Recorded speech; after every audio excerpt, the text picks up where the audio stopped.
So it is with very great pleasure that I now introduce tonight's speaker, a good friend of mine, Dr. Alex Zahnd.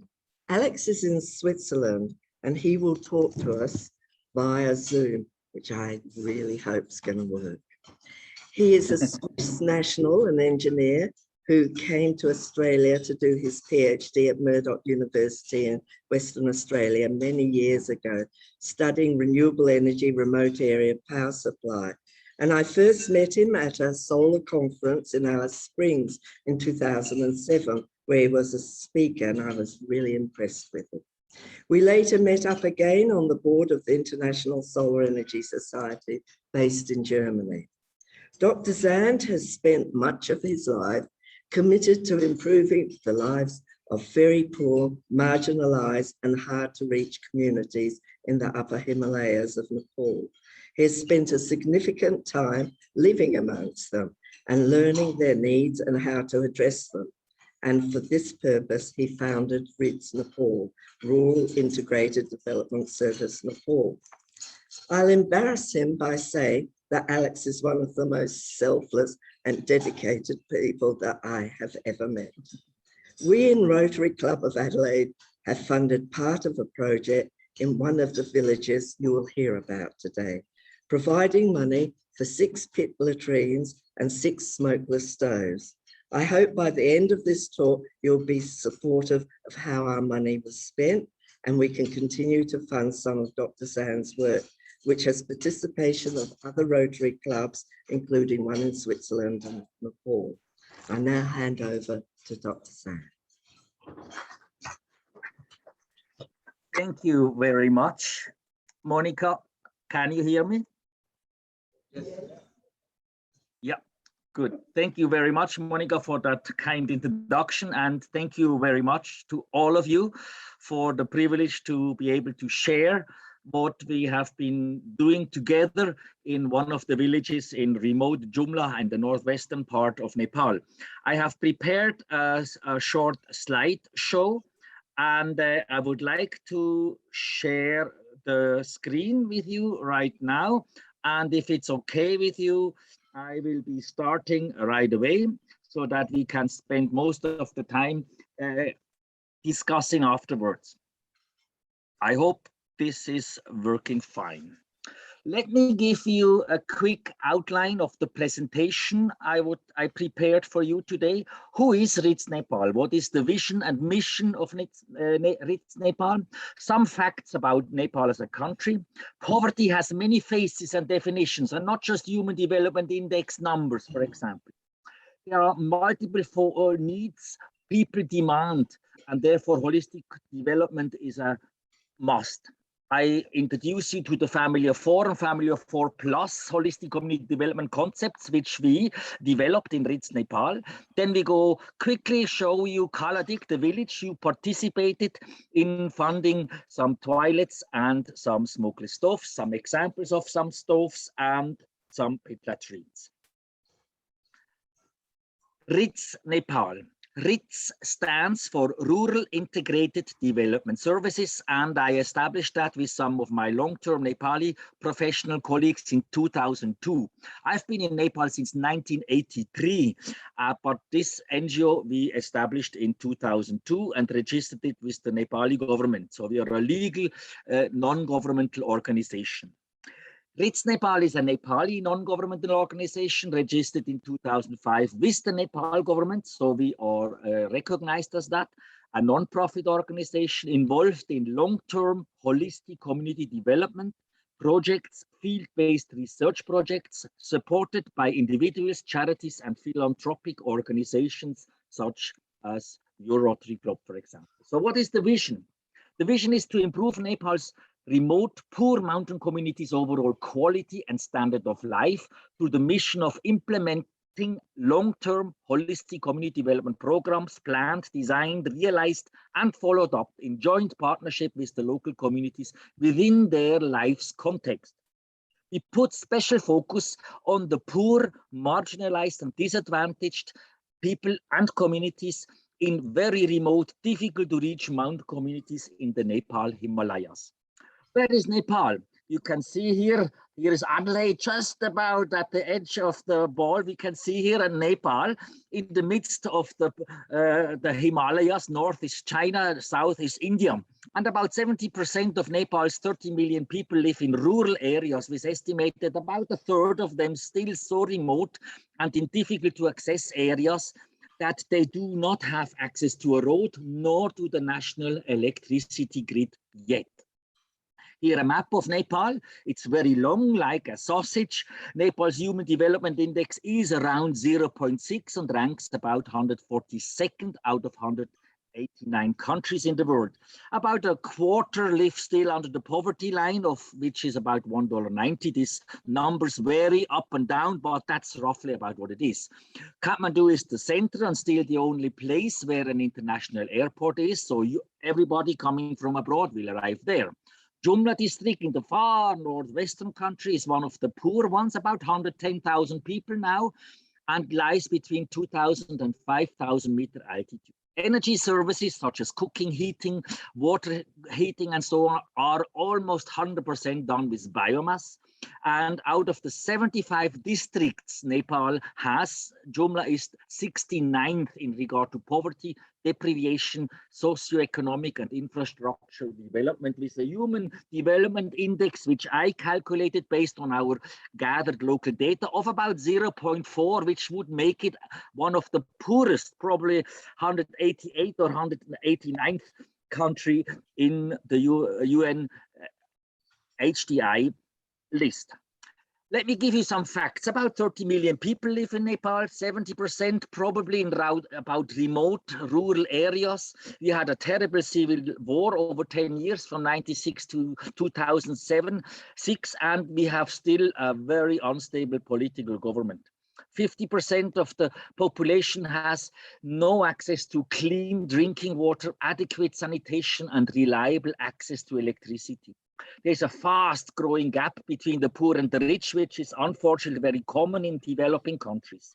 We have still reasonably high death rates of newly born children, still high death rate among children under 5, and widespread, easy to prevent illnesses, such as, for example, respiratory diseases, which the stove addresses directly, diarrhea, scabies, intestinal infections, worms, and so on, which are very common in this area.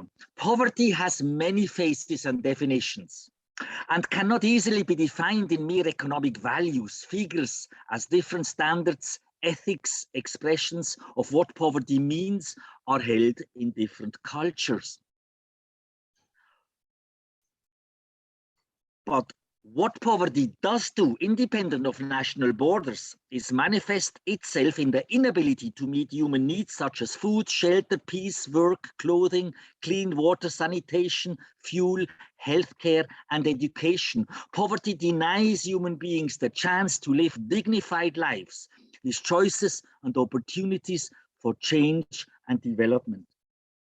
That's our definition of poverty, as it has not just Human Development Index numbers behind or economic numbers, but there are faces behind it. And therefore, we need to address these issues in a holistic way. Thus, the facts and our personal experience of living and working with the impoverished community since '96 compel us to engage in long-term holistic community development with projects addressing the identified multi-faced needs in concert with the villagers. This is not just good and successful, it's imperative. So considering this definition of community development, issues such as health, hygiene, sanitation, malnutrition, especially of small children, clean drinking water, addressing indoor air pollution, maternal health, food security, basic indoor lighting, conflict prevention, income generation, improved cooking, room heating, deforestation, skill training for the people, education, are just some needed issues to be addressed in a holistic community development program, not over a short time period, but on a long-term basis, each project embedded with others simultaneously. In this way, a holistic community development program stands the chance to be sustainable and relevant for the context, benefiting from the synergistic effect of its holistic and multi-sectorial approach. Based on our practical community development experience in Nepal since '96 on the urgent need to address the multifaceted needs identified locally and in the Sustainable Development Goals, RITS Nepal developed two new holistic community development concepts, the family of four and the family of 4+. Experience shows that the communities in our area themselves identify clearly that a toilet or a pit latrine, a smokeless metal stove inside the home, basic indoor lighting and access to clean and sufficient drinking water in the village are most of the time the four main needs the local people themselves want to address and to improve as their basic community development activities. Such, for example, the first pillar is the pit latrine, addressing various Sustainable Development Goals 1, 3, 5, 6, and 15 for those who are knowledgeable of what the 17 Sustainable Development Goals mean. Second, look, these women. Up to 40 hours a week, women collect firewood in the faraway jungles. The issue is no smoke in the home and less firewood consumption. That's direct addressing women empowerment. As of now, we have often open fires in the homes and daily firewood consumption over 20 kilos. And the situation is terrible. You can see here a woman cooking for her family, no light inside, so even wood is used for lighting with black soot creating. But we can do better with basic indoor lighting. We have relatively bright and a smokeless metal stove. So smokeless metal stove consuming half or more less firewood per cooking unit, meaning direct empowerment for the women with less time invested in going to the jungle, and as well brings, of course, environmental benefits. So a smokeless metal stoves is for disease prevention and women empowerment. Also, pillar 3 in the family of 4 is basic indoor lighting, addressing again several Sustainable Development Goals. And I want to just show you here in an example that even for that contextualized indoor lighting system, such as a solar PV system, but it doesn't need to be exclusive. It can be water or wind as well. So we have developed different approaches for individual households, for a cluster of households, or for a whole village. Such as here for an individual house, if a house stands alone, we have a small 15 to 20 watt solar PV panel with 2 to 3 LED lights, 1 to 2 watt each. Or if you have a cluster of households, up to 10 households closely built together, we can do with a big 80 to 100 solar watt power and provide electricity to all the 10 houses. Or as in this case, in a village called Tangin in Humla, we have installed or built a 2-axis tracking system to provide power to the whole village, because the village is so closely built into each other that we could consider a central system. This as an example to show you how contextualized technologies are important. The pillar 4 of the family of 4, addressing again various Sustainable Development Goals, is clean and fresh drinking water for every person in a village community. To have participated in the building of their own village drinking water system increases also the interest to keep the drinking water system maintained and running, because they understand the benefits. So the family of 4, based on 4, is the basic issues to address in a community development project. And they include the family of 4, a toilet or a pit latrine, a smokeless metal stove in each home, basic indoor lighting in each home, and access to clean and sufficient drinking water for every family and every person of a village community. Once all that is implemented, life changes for the better. But there is more. Once people see that the family of 4 have brought so many benefits and improvements in life and social economy as well, they say, we have more needs. So the local people so far have addressed up to 11 more different projects and programs, which I list here, several of them. 11 I had no place in the screen, addressing again several sustainable development goals, almost all of them, which is high altitude greenhouses to extend the growing time of vegetable from 3 to 4 months up to 10 months, non-formal education program for especially girls and women who have never been to school, a solar dryer to dry the vegetables we grow during the winter time, a hot bathing center that because nobody washes during 6 months in the winter, the river is just too cold or frozen, a solar cooker to reduce the firewood even more because we have 300 days sun in the high altitude areas, scholarships, especially for young women and young men for an apprenticeship, a slow sand water filter, a malnutrition program, plus another 6 or 7 programs the local people have identified we can implement over the years to come. Now, these are the family of 4 and family of 4 plus, and parts of the family of 4 we have through your generous financial contribution in the village of Kaladik, which has 29 households and 170 inhabitants, been able to implement. What does a typical house in Kaladik looks like? It has 3 floors. At the bottom ground, we have the ground floor where the animals live. In the middle ground floor, we have the family with kitchen, sleeping room, food storage. And the upper floor is the roof to dry grain, harvest, and to work. We have beehives because they create their own honey. We have firewood to dry because we cook on fire, and we have ladders. We call them lisnu from one floor to the other. You can see here several. So you can either walk up and down on your own house, or you can go and visit the neighbors because often houses are built into each other as one whole cluster. So in Kaladik village in Jumla, the holistic community development project for each of the 29 families consists of a toilet or a pit latrine, we call it, a smokeless metal stove, and access to clean and sufficient drinking water through tap stands in the village, and a slow sand water village in each of the households. And you from Rotary Club Adelaide in Australia have enabled us to add 6 families to and have each new pit latrine and smokeless metal stove built.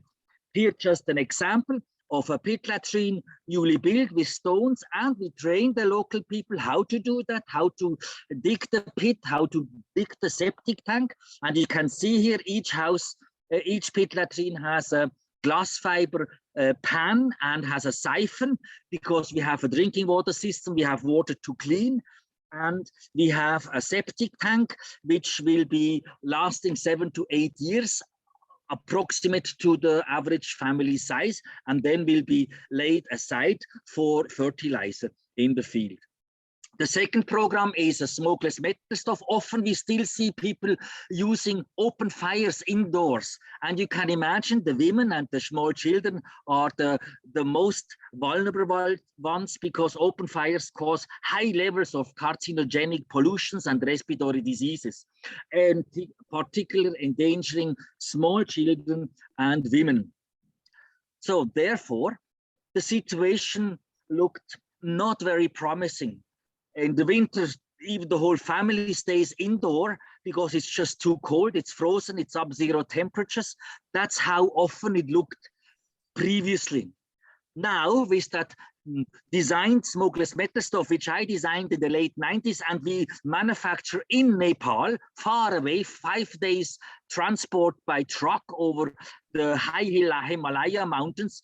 We transport this smokeless metal stove, which I designed based on the local culture and context, and with even skills locally manufacturing, for example, the pipes. And we install it with the local people in their own homes. They carry it from our main office in Jumla back home to their home, and we install it in their houses. So from previous conditions, you have seen a couple of slides before, now it looks like that. Can you see any smoke? Can you see any soot? Can you see any pollution? Well, direct empowering the women in particular, because they are the ones which are most of the time around the stove with the small children. So that's how it looks in Kaladik now. Thank you very much for enabling me to share who RITS Nepal is. Thank you very much to all of you for the participation in this Kaladik project, and I encourage you to ask me any questions you want. I'm here, and as long as you have time, I am here. And thank you very much. And over to you, Monica. Thank you very much, Alex. Alex goes regularly up to the mountains, and I believe that he's going again later this year. Most years. Next month. 15th March till middle of June, I will be there working alongside our staff. So are there any questions? Yes. Thank you very much for your talk. I'm a student of international development and first of all, fast, of course, I found it very interesting. I was wondering, have you found any areas or potential opportunities for micro enterprise development or microfinancing in areas with could you hear the question? Unfortunately not, Monica. If you can repeat it, that would be helpful. To hear. It was a question on microfinancing and industries. Yes. Alex, I just wanted to ask, have you found any opportunities for micro enterprise development or microfinancing in the areas that you've been? Thank you. That's a very good question. And I think this is part of the long-term development. We are in these areas, and as you probably could see from the pictures, we are at the really beginning of really addressing poverty at its most evil roots and depth, so that the people are really still fighting survival by the day. And the microfinance and micro enterprises will be long-term part of that called family of 4+. So, for example, the high altitude greenhouses have been the first programs and projects. Especially women have seen how much they can grow vegetables and sell it in neighboring villages during the winter times when no one else has any vegetables. So they could firsthand see that there are opportunities and challenges. So in the long term, yes, we will go more and more into that. But at the moment, we are still at the really basic issues of toilets, stoves, basic indoor lighting, and access to clean and sufficient drinking water. Once that is there, the local people see the benefits, are more healthy, able to work more. That will be an area we can venture into further. Is there another question, please? I can transmit it to him if you don't feel like coming up to the stage. Yeah.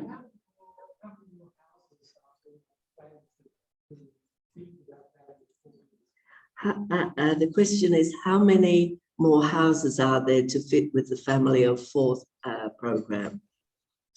Kaladik we have covered, but there are thousands and thousands of other villages who come and knock on our RITS Nepal office door, so to speak, because they have seen that their neighboring villages has now the basic equipment and utilities and infrastructure to enable them a better life. So there are many, many villages left in Jumla, and actually Humla, which is even more remote. There is not even a road going to Humla yet. And it's about 5 days walk from Jumla, even further up north towards the Tibetan border. There are even more villages. We are always seeking for participating philanthropic organizations, Rotary clubs to enable with us 1 family, 2 families, a whole village to take on board and partner with them in implementing initially family of 4 and then beyond that family of 4+ projects and programs. So there is no fixed number yet. Unfortunately, we're almost running out of time, but one more question here. Yes.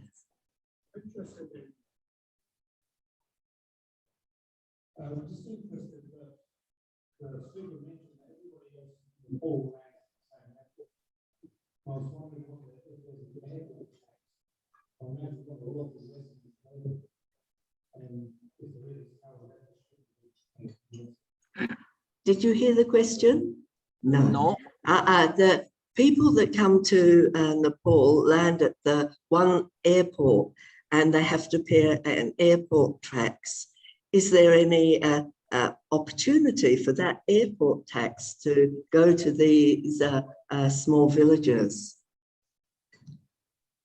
I don't think so. The Nepali government is not at all so creative that they would do use a tax like that to do that.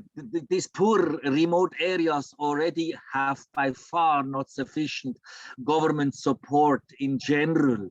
There is still a long way to go, and therefore NGOs such as Reach Nepal are, I would say, the next 2 decades still very much needed and still do the bulk of the work. However, we do work very, very closely with the Nepal government, especially the local government in Jumla. And we have periodical meetings with each other so that we do create annual programs together so that the government knows at any time what, for example, Reach Nepal is doing so that we do not duplicate work and that the government also can evaluate the program Reach Nepal is doing, because we are registered, we have to re-register every year with the Nepal government. We have to provide a budget every year, a reporting every year, so that Reach Nepal has the continuous legality to continue its work. So we are strongly working with the government, but Nepal is a very poor country. And Nepal, for example, 70 to 80% of the Nepal's GDP is through tourism. And can you imagine what the last 2.5 years were? Oh my gosh, that's just no income at all. So Nepal has actually the last 2 years suffered a lot, and poverty has again increased. And therefore is even more urgent needed that such NGOs such as Reach Nepal have the opportunity to continue. Unfortunately, I have to finish here. Thank you so much, Alex. It's been a wonderful talk, and we will be sending you off a certificate of appreciation for giving us the talk, and all money, we have a bowl that raises money, and all monies raised today go directly to Rotary and community and youth projects, and your talk helps make that possible. Thank you again, and I invite you to thank you. And I just tell you that the people are standing up to give you an ovation. Thank you very much, Monica. Thank you very much, friends from Rotary Club Adelaide. I've been in Adelaide many, many years ago, a wonderful place. And it would be wonderful to come one day again if opportunities allow. But what a privilege to have now virtual meetings such as Zoom, and to share our passion and being able to do something positive in areas where people never ever had chances like you and I. So therefore, thank you in the name as well of these village communities and in the name of Reach Nepal, and bye-bye for now. Thank you. Thank you.